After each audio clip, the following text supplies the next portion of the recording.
Hello everyone, my name is Piotr and welcome to Moment of Clarity. This time we've got an update with two character units for the two-player battle box, one for Storm Legion for Signar and the other for Winter Corps for Kador. So let's start with Signar, with Black 13th. The Black 13 is a character Signar Gunmage Hellslinger cavalry unit. It consists of three character models, Ryan, Watt and Glover, and they cost 9 points, which is quite a lot, but they have lots of abilities, so I think it's quite understandable. All of the models in the unit have 8 HP, which is quite a lot as for gun mages, and every model gives something special to the unit, as long as they're alive. So let's start maybe with Ryan. She has Speed 6, Mat 6, Rot 7, Defense 15, and Arm 12. She's on a 30mm base as all of the models. They all have Pathfinder, Gunfighter, Dual Attack, and Advanced Deployment.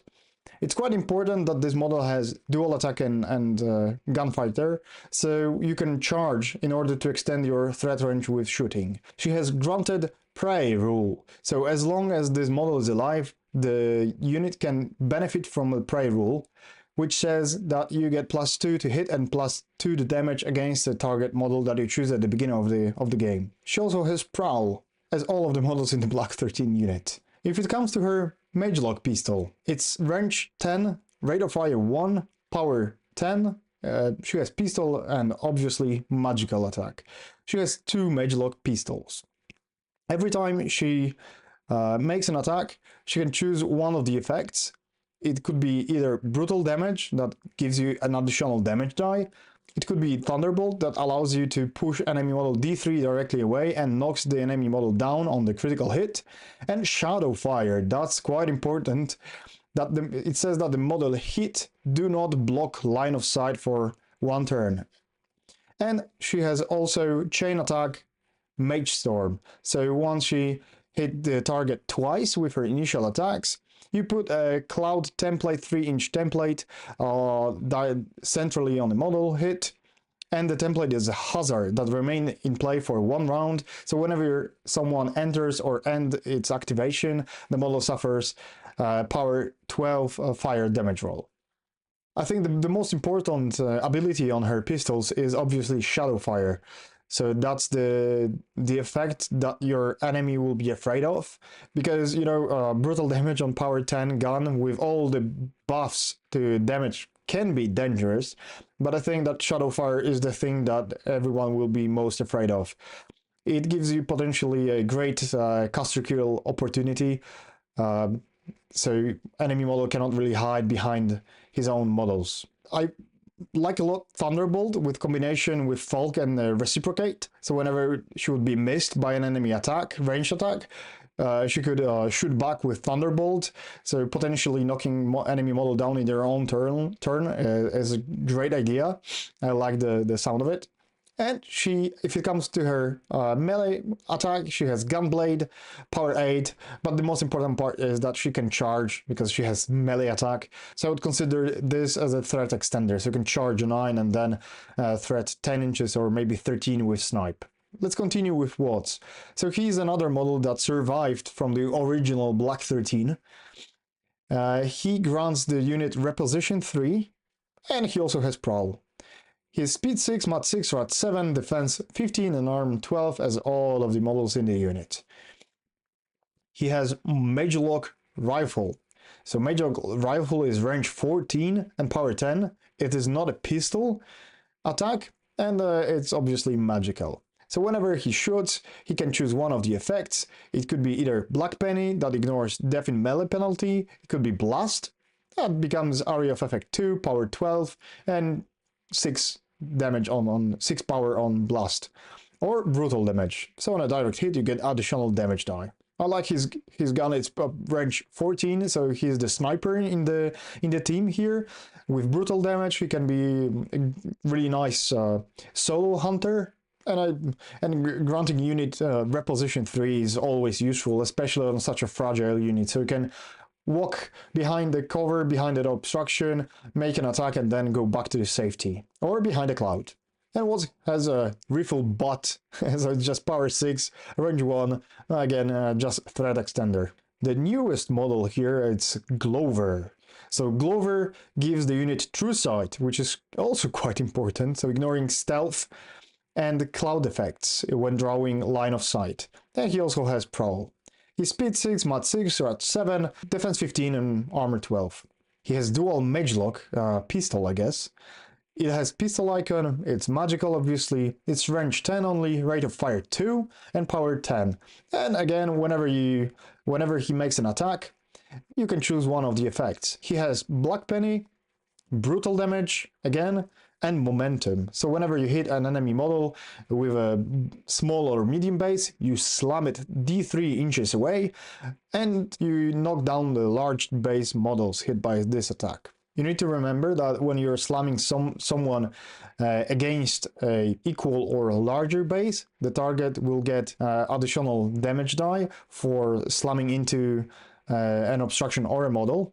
So in combination with Kane's Feet, when you can choose 2 effects instead of only 1, you can select brutal damage and momentum, and that gives you potentially 4 damage dice. That's great.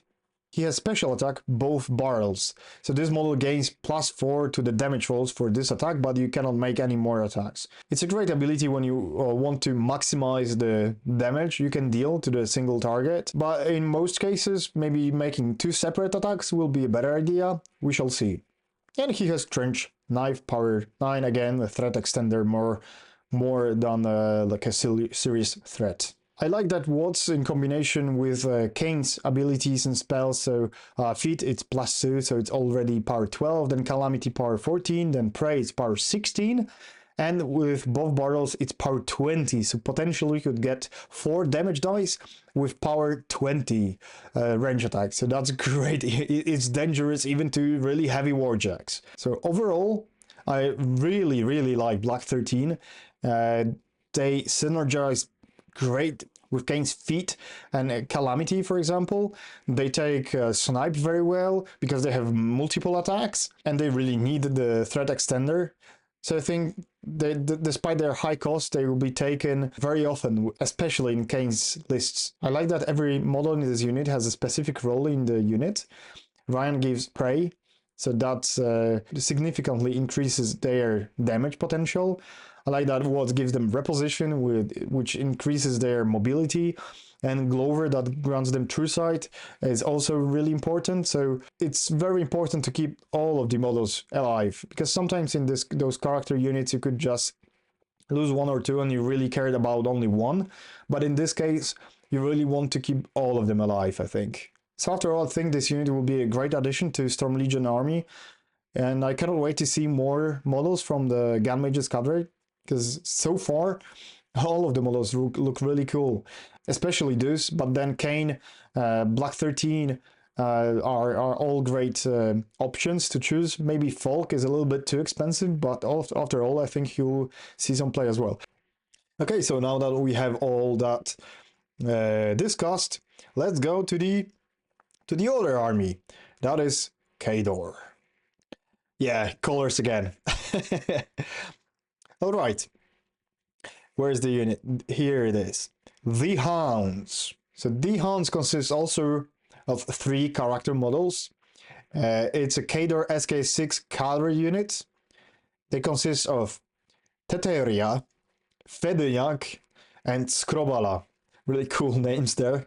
They cost 8 points and they also have 8 damage boxes. They all are on 30mm bases. They all have tough. They're immune to fire and corrosion. They have Pathfinder, dual attack, and advanced deployment. And they all have alchemical masks. Also here, every model gives something special to the whole unit. So let's see what special abilities do they have. Let's start with Teterya. She's speed 6, mat 6, rat 6, defense 14, and arm 15. So alchemical mask allows the models to ignore cloud effects when checking line of sight, and ignore concealment from cloud effects. She also is girded, so the model and friendly models base to base with this model gain resistance blast. She has granted inspiration, so as long as she is alive, all the models in the unit have +1 to hit. And she has shield wall. All of the models in the unit have shield wall, so they gain +2 armor as long as they're base to base with another model from the unit. So they're basically their armor 17. She has Death Whisper Carabine. So it's only range 8, power 6 pistol, but armor piercing. So it could potentially be quite powerful against heavier targets. Whenever you roll a damage roll, you halve the base armor of the enemy model and then add any bonuses to armor. She has Battle Shield, power 12, melee weapon.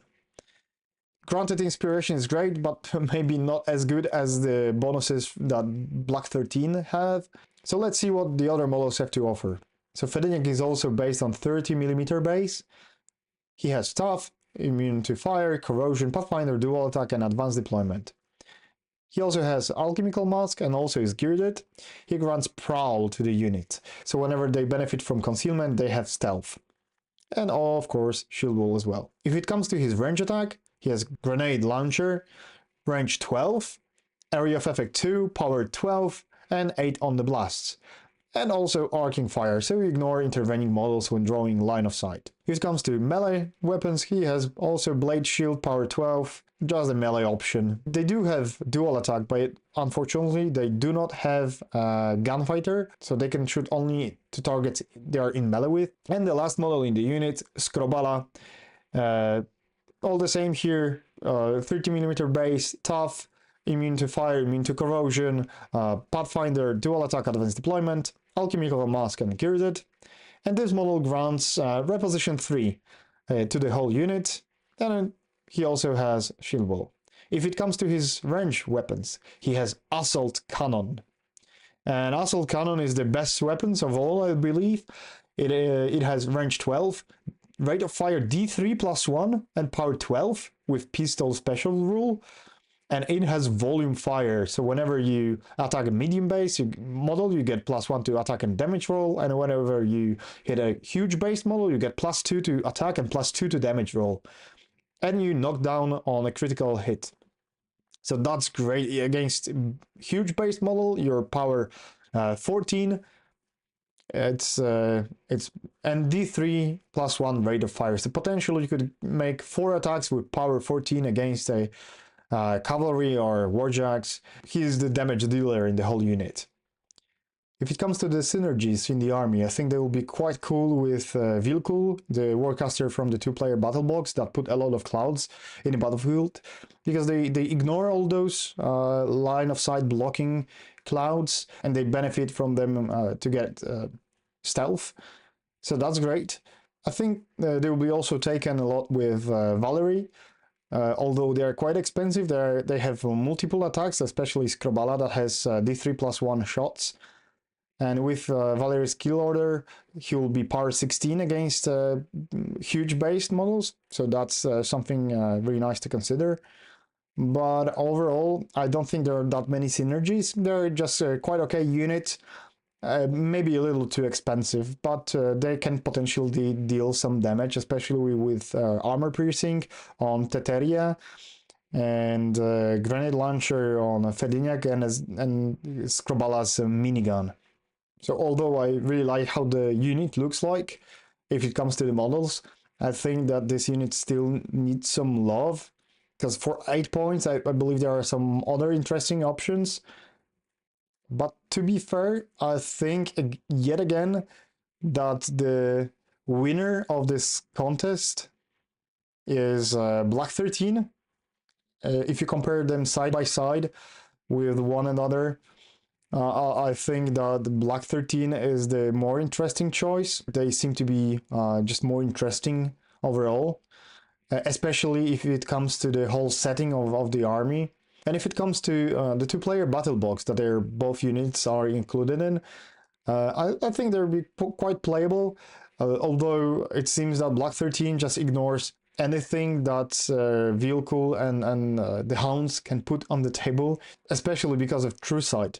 So that's for sure that a Kador player will have to focus Glover, because as long as he's alive, they ignore cloud effects and stealth. And yeah, tell me what's your opinion. What do you think about the whole unit? Which unit you think is more interesting to you?